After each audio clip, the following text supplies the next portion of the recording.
It's actually not Yes. impossible, right? 10,000 per month starting Yes. salary.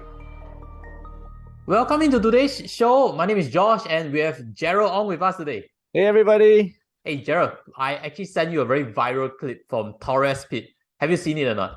Yes, I've seen it, and I think it's all over the news right now. Everyone's talking about the very high expected salary that our fresh grads have. It's actually very good content to do, right? You go around and interview people, whether you ask them about Yeah. pay, starting pay, and stuff. All these are good content for YouTube. Because you don't know what you don't know, right? So everybody wants to know, like, kepo, like, hey, how much you earn, Share some good news, Share some juicy news with me, right? You walk around and film different places. It's always a nice video to do that, financial content whereby we sit at home and there's no change of scenery and stuff. You always get juicy answers. I think that's the fun part of it also. They had to do interviews not if you go on the streets. There, of course I dare. Now the question is, who's gonna hold my camera, right? To take a Maybe selfie me, stick. maybe me. Maybe the next show we'll go to SMU, where you come from. Anyway, Gerald, today we are going to break down this whole discussion and share with everybody. Yeah, let's get started. So this first interview is this lady over here. She's actually Yeah. majoring in business administration and economics. I think Mm-hmm. the interesting part is what is expected salary versus what is actual salary. So in Yeah. terms of expectations, she's hoping to get $10,000 per month in salary when she graduates. I'd like to say firstly to her that you were brave, you were fun, you didn't sit on the fence, you gave a number. So don't worry about what netizens say about it. Gerald, what are your first thoughts? Because okay, I come from SMU, right? It is not impossible. I have quite a few friends who started with 10K salary a month. And I think this is a bit of my personal story, right? Actually, when I graduated, it was during the COVID period. I also got a job briefly. And to say that you want to hit 10K a month, right? I would say a lot of it would probably come from the bonus. Looking at the data that the government gives, like average uni grads for business is about 4 to 6K, right? But that does not include bonuses. If you include bonuses, and if you go to like finance, banking and finance, I think it is very possible to hit 10K, but very stressful. I actually see before comments whereby I mentioned average is 3 months bonus, and some say that it doesn't apply to their industry. So if you finance at least 3 months, is that your sensing? Yeah, I think it's very accurate. In fact, one of my best friend's older brother, he's worked for a couple of years, I think 5 years. So last year his bonus, his salary is 5 digits lah. His bonus 500K cash bonus in his bank account. So if you break that down, however, 500K? yes, That means like, 500K. is there a severance payout like No, it's not. It's a bonus, three? and It's a then he used that to buy bonus. NFT. Wow. What Yeah, company yeah. cannot say? Later you tell me uh secretly one of the offline. bulge bracket banks, one of the bulge bracket banks. Okay, I'm gonna share a little bit more about myself, right? So back then when I didn't actually work in finance, I worked in a security company. So it's an MNC. My pay was 4.6K, right? So then my bonus, if I were to do, they have different tiers like A, B, C, D. Assuming I get A tier, which is actually really quite hard, you have to be like top 10%. Bonus is I think 6 months, at least 6 months, because my peer got it last year. My good friend in the company, he got 6 months worth of bonus. So then if my base is 4.6, that's how much? An additional 2.3K a month, right? So Yes. that's really significant. My pay goes from 4.6 to almost 7K 1 month. And you graduated 3 years ago, right? 3 years 2 years ago. ago.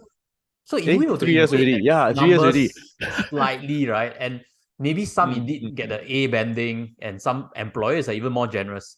It's really not Yes, impossible, right? 10,000 per month yes, starting salary. Factoring yeah, bonuses in, lah. That's your main take on things. yes. That's what I think. But I think there's a lot of other things to factor as well. Because when you talk about pay, right, there is bonus, there is incentives. Like if you do some sort of sales related, then the project does well, right? Hmm. Some roles get a cut out of it. So then like they will pay 100K every quarter lah if he gets the bonus. But if the project is dry, they end up working with like government bodies, then maybe the bonus would be like maybe 5K for 3 months, which is not a lot, right? Compared to 100K in 3 months. I think anyone listening in, hearing this juicy number, it evokes a lot of emotions like jealousy and stuff. I think today we are trying to discuss things openly also. Just share some That's true. numbers, just in case any of you guys listening in, you're going to graduate soon. You want to know what can be offered in the market so you negotiate it Mm, better. yeah. And I also heard rumors that SMU graduates actually can earn more. Is that true? Because you come from SMU, right? Yes, absolutely. I think SMU is because it's very near to central region, right? So then there's a lot of networking opportunities with other bankers. And therefore I think a lot of graduates end up in banking industry from SMU, and that skews the salary up because banking is known to have very long working hours and therefore also pay quite a little bit higher. So that's why most of my friends, even if they work on like back end marketing or ops, they're also starting about 4 5, at least 5, I think, if you work in a bulge bracket. So bulge bracket What's a means like bulge bracket, by the way? kind of big banks, like your Goldman Sachs, your Deutsche Bank, Ah. maybe like Citibank. Yeah, and then of course there is other tiers of bank that pays lower lah. What I hear a bit also is in American banks, there's a bit more higher and fire. In local banks, you Yes. get a bit more stability. So there's So a trade-off. I'm not sure about the local banks. But what I do know is that the American banks, they have this culture where bottom 30% gets fired or something like that. It's super stressful. But in the first place, my friends that get in, right, they are like sharks. SMU really prepares you well for the real world because there's a very competitive bell curve. It's also skewed, right? When I say I know friends who make a lot of money. I also know friends who go on the opposite spectrum. They don't make that much money, but life is great. Yeah, 30 days annual You leave. you won't be allowed to take 30 days on us. So many times you hear stories whereby people can't clear leave enough. But and cash ma. But for his case he can take. So then Uh, he travels a lot.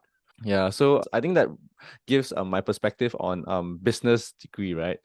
Because if you look at the data shows that the top 25 percentile, I think they make from 5K based on the data from this chart.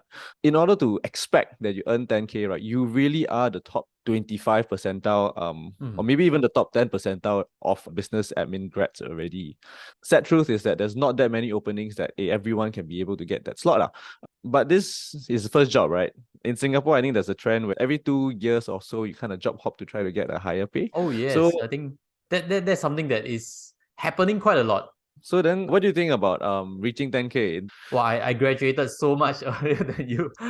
That's why it's good to have a different perspective. We come from almost like two different generations. I'm 39, so I Yeah. left graduation like what 15 years ago, something like that, some big number. Wow. And actually, I remember back then, talking about expected pay versus actual, right? It's like last time when I was graduating, I was also thinking, where's the best pay? Yep. All the expectations were very inflated. Then when you get to the market, then you kind of see, maybe the reality isn't, or maybe you're aren't that good lah. I think that was what I'm trying to. That was what I reflected. I thought I was good, but actually market rate isn't. They of course pay the top tier for the top, but then it's a competitive market because career is a long path. At the start, you have a lot of fancy imaginations what the number is, but when you get the workforce, you realize actually what you think is big may not be big, or what you think you want is not being offered. And then let's move on to the second interview. Torres actually interviewed these two guys who are in computer science. One of them mentioned that doctors don't earn as much as computer science graduates. And I can confirm on that the starting salary pay for doctors aren't that high actually. And they have to burn a lot of hours as a houseman. Computer science graduates will be about $5,000 to $6,000. And I went to do further research. NTU double degree in business and computer engineering, I think you can really get that 5,000 to 6,000. So he seems like a savvy person with market rate. What are your first thoughts on these two guys?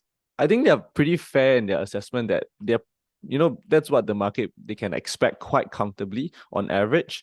In fact, Kelvin from Kelvin's Learned Investing, he also shared his salary, which is about that ballpark, in fact, slightly higher.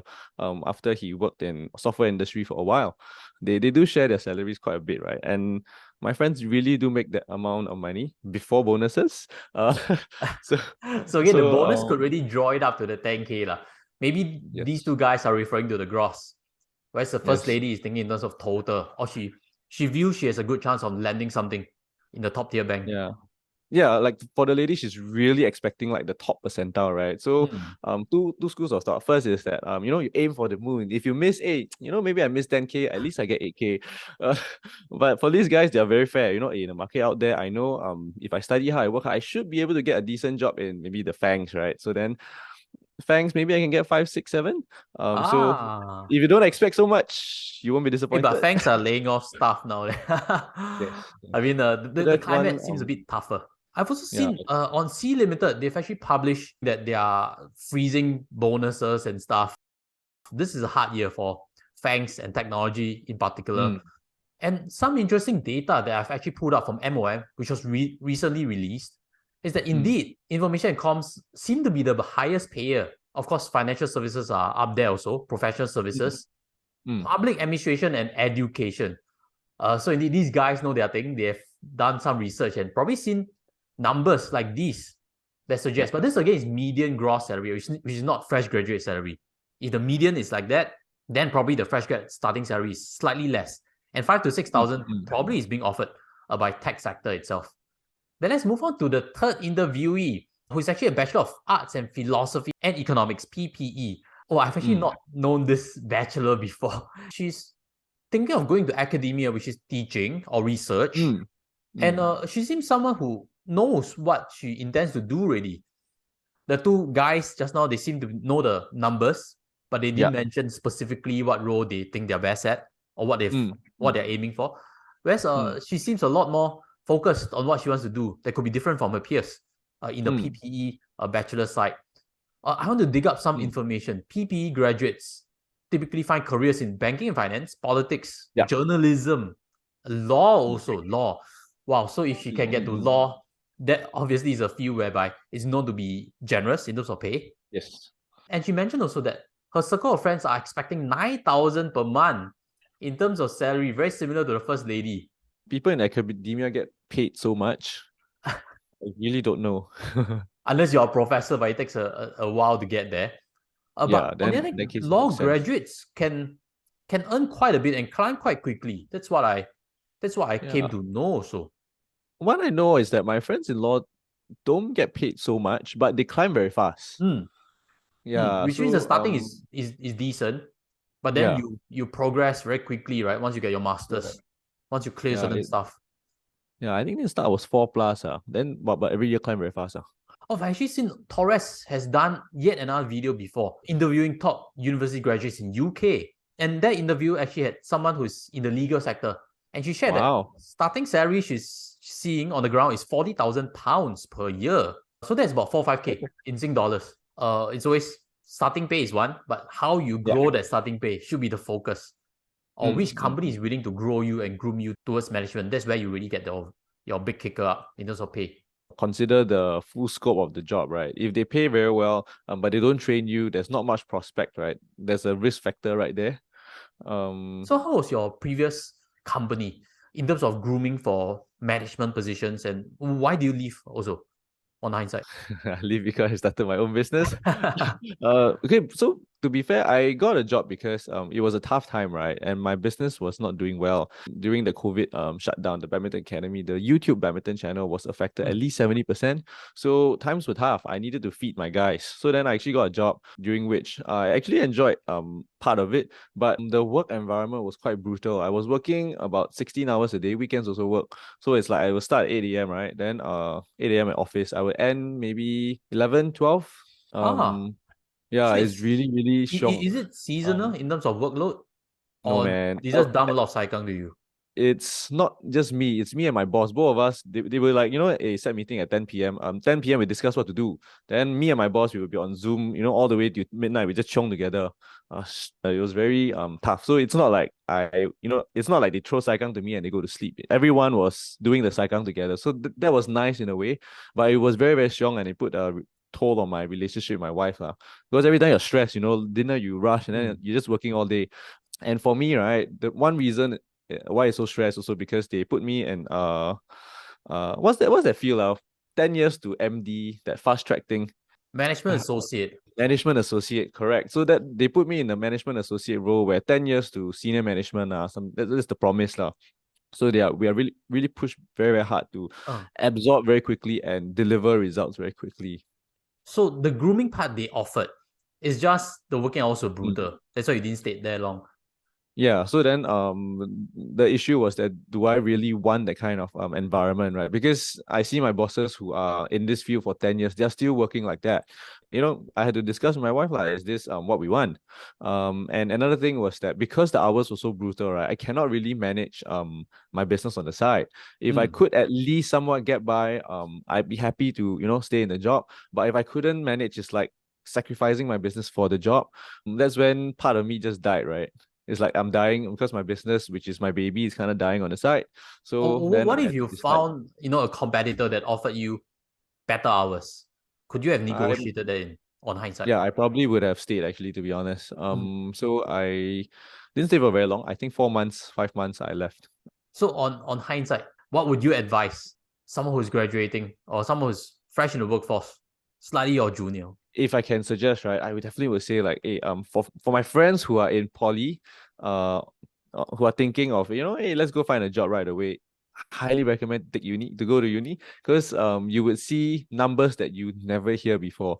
Oh. I think a lot of my friends when I was in poly, we was like thinking, hey, we get 3K salary or 4K salary, wow, shook already. But once you go to uni, actually that's quite common and it makes a big difference because if you are from uni, right, you get networking opportunities. You get put in positions where there are a lot of development opportunities. So Hmm. then, like for me, when I got into management associate, I don't think there were guys around me that were from poly, or ITE. Yeah, so they're not groomed as much. Their starting pay already is lower. The grooming mix, like after 5 or 10 years, I can see the difference in the salary and the position and how much they learn, right, and can contribute is so much different. So that's why your parents always ask you, hey, just go study university lah. Don't try and think of working so early. I think the adage still makes sense as of today.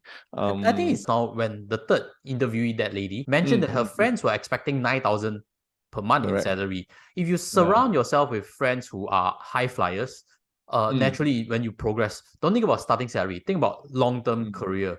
Or you might yeah. see opportunities that they can open for you also. Then Mm, the climb is also easier. You have comrades climbing with you in the corporate ladder, if that is a path that you choose to take. that's true. When you have job lobang, they'll say, hey, come on, come. So that's how you get over. I thought of this also because I see a lot of interviewees sending resumes and stuff. In today's world, it's important to build online presence. If you are a Yeah. fresh graduate, create a project or have some presence online. It's the first thing that I would do if I see a resume coming in. I will search what you have done, and if you have something prominent, it definitely is a good opener to know about your personality, to know about your work ethic, and it's not difficult at all to build online presence. You should have a website, something you design on your own. I think that's cool. At the very minimum already, to land your job, to showcase your talents. That's something I would suggest for anyone who's Yeah. graduating or going to start work. Agree with you, man. You really need to build that online presence. So as Yeah. always, thank you for joining us in this whole conversation. Smash the like button, smash the subscribe. And as always, if you have some tips to share with everybody in the community on how to build career, what to expect in terms of starting pay, how to negotiate, leave them in the comment section. And we wish you all the best for 2023. We'll see you next one. Take care as always. Thank you, Bye everyone. bye. Bye.